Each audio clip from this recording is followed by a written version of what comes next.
I came to NRDC because I was a contract lobbyist, NRDC being my favorite client of a number of trade unions and other groups that I lobbied for, both in Albany and in Washington. And prior to that, I was Commissioner of Consumer Affairs in New York City, and I also ran the New York State Trial Lawyers Association. NRDC, of course, has enormously interesting and valuable projects, and I worked with Eric Goldstein, Bobby Kennedy, Mark Eisman on a very broad and difficult watershed campaign. And from there, wanted to continue the work with NRDC.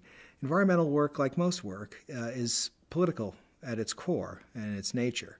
And it's all about the right message, building the broadest coalition you can, and essentially trying to develop as much support as you can in the public eye. I'm always thinking, what's going to happen, not today, but what's going to happen when the bill comes up in June?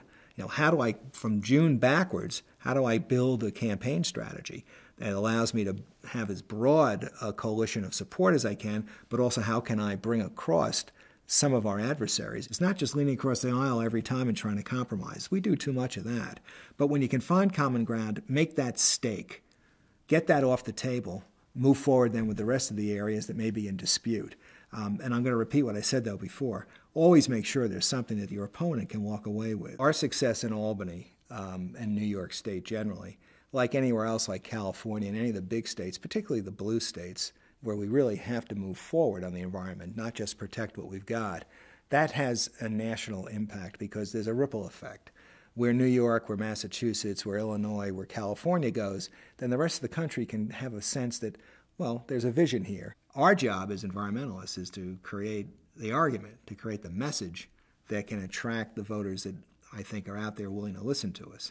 And we're going to be losing an opportunity if we don't try to speak to Latino, African-American voters, labor unions. You've got to be able to talk to people who are in the middle so you can win them over.